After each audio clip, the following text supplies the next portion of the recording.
রাজ্যে আবারও একটি নতুন আশাকর্মী নিয়োগের বিজ্ঞপ্তি প্রকাশিত হয়েছে। নিয়োগ সম্পর্কিত সমস্ত বিষয় এই ভিডিওয়ে আলোচনা করব, তো অবশ্যই ভিডিওটি শেষ পর্যন্ত ভালো করে দেখে নিন। সাধারণ প্রার্থীর বয়স 1/1/2024 তারিখ অনুসারে 30 থেকে 40 বছরের মধ্যে হতে হবে। তপশিলি জাতি এবং উপজাতি প্রার্থীদের ক্ষেত্রে 22 থেকে 40 বছরের মধ্যে, অর্থাৎ SC STদের ক্ষেত্রে 22 থেকে 40 বছর হতে হবে এবং SC ST বাদে তোমরা যারা রয়েছো তাদের ক্ষেত্রে 30 থেকে 40 বছরের মধ্যে হতে হবে।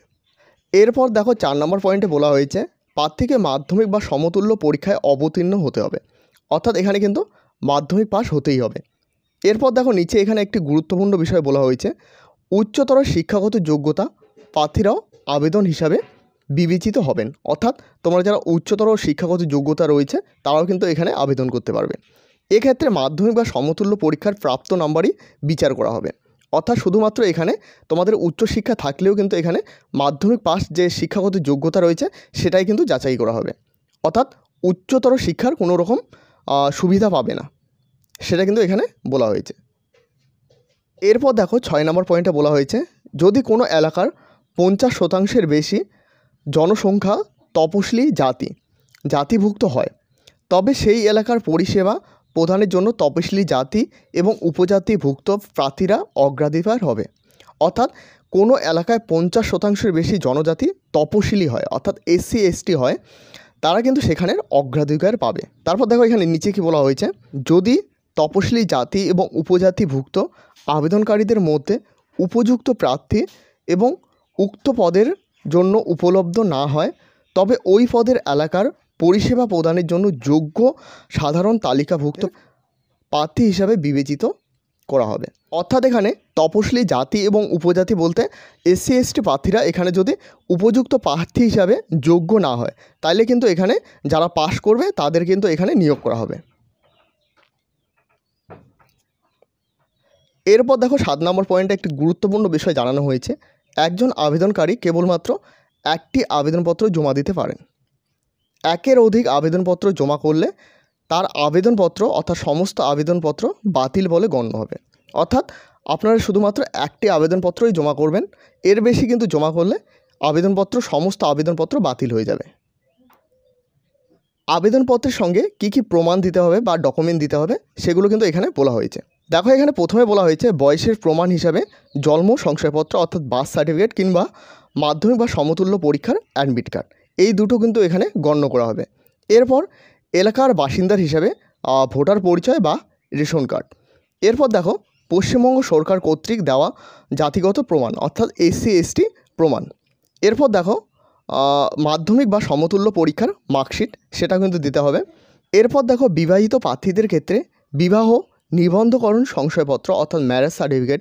এরপর বিবাহ বিচ্ছিন্ন প্রার্থীদের ক্ষেত্রে সংশয়ধনী আইনত প্রমাণপত্র। বিধবা প্রার্থীদের ক্ষেত্রে স্বামীর মৃত্যুর সংশয়পত্র। এগুলোর মধ্যে যেটা থাকবে সেটা দিতে হবে, অর্থাৎ বিবাহিত হলে বিবাহের সংশয়পত্র বা ম্যারেজ সার্টিফিকেট যেটাকে বলা হয়। এরপর তোমাদের যাদের বিবাহ বিচ্ছিন্ন তাদের ডিভোর্স পেপার। তারপর তোমাদের যাদের স্বামী মৃত্যু হয়েছে তাদের ক্ষেত্রে স্বামীর মৃত্যুর সংশয়পত্র। এরপর দেখো প্রার্থীকে স্বাক্ষরসহ 2 কপি পাসপোর্ট সাইজের রঙিন ফটো, অর্থাৎ ছবিতে কিন্তু স্বাক্ষর করে দিতে হবে। 1 কপি আবেদনের নির্দিষ্ট জায়গায় আটকে দিতে হবে, তো সেটা একটু পরে আমি দেখাচ্ছি। এরপর 5 টাকার ডাকটিকিট সহ নিজের নাম ঠিকানা লেখা একটি খাম। এরপর দেখো সাম্প্রতিক ভোটার তালিকার বর্তমান অংশ নং ক্রমিক নং, এটা কিন্তু চাওয়া হয়েছে জেরক্স কপি হিসাবে। সমস্ত কিছুর কিন্তু জেরক্স দিতে হবে তোমাদের।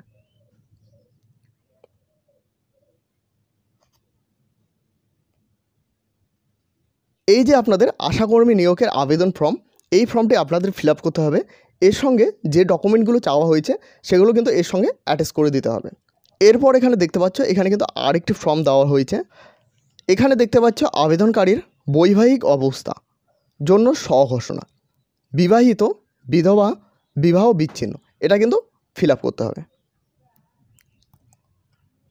এরপর দেখো 10 নম্বর পয়েন্টে বলা হয়েছে সংশয়পত্রগুলির মধ্যে যে কোনো একটি আবেদনপত্রের মধ্যে যুক্ত না থাকলে আবেদনপত্র বাতিল করা হবে, তো অবশ্যই এগুলো কিন্তু ভালোভাবে দেখে নেবে।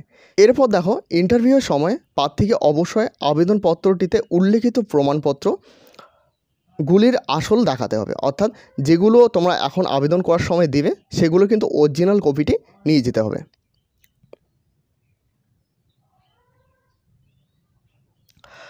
আবেদনপত্র জমা দেওয়ার স্থান, বিডিও অফিসে সরাসরি আবেদনপত্র জমা নেওয়া হবে না, অর্থাৎ আবেদনপত্রটি বিডিও অফিসে নেওয়া হবে কিন্তু সেটা সরাসরি নেওয়া হবে না। কীভাবে নেওয়া হবে?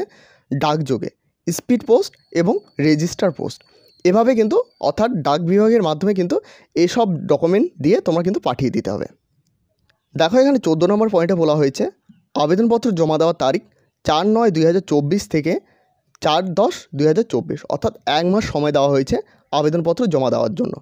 এখানে সকাল 11টা থেকে 4টা পর্যন্ত জমা নেওয়া হবে, রবি ও অন্যান্য সরকারি ছুটি ব্যতীত। এই নোটিশটি পাবলিশ করা হয়েছে দক্ষিণ 24 পরগনা জেলা থেকে। দক্ষিণ 24 পরগনা জেলার কাকদ্বীপ মহকুমার অন্তর্গত সাগর ব্লকে ওই এলাকার অন্তর্গত গ্রামগুলিতে মহিলা প্রার্থীর কাছ থেকে উক্ত পত্রের জন্য নির্দিষ্ট আবেদনপত্রের দরখাস্তর আহ্বান করা হয়েছে, অর্থাৎ সেই স্থানের মহিলাদের কিন্তু আবেদন করার জন্য জানা হয়েছে। এই নোটিশটি ভিডিও ডিসক্রিপশনে দিয়ে রাখবো, তোমরা কে কোন জেলা থেকে দেখতেছো অবশ্যই কমেন্ট সেকশনে জানাবে। ভিডিওটি শেষ পর্যন্ত দেখার জন্য অসংখ্য ধন্যবাদ। এই চ্যানেলে প্রথমবার হয়ে থাকলে অবশ্যই চ্যানেলটিকে সাবস্ক্রাইব করে সাথে বেল আইকন প্রেস করতে ভুলবে না, এবং এখনও পর্যন্ত আমাদের হোয়াটসঅ্যাপ গ্রুপ এবং টেলিগ্রাম চ্যানেলে জয়েন না হয়ে থাকলে অবশ্যই জয়েন হয়ে নেবেন।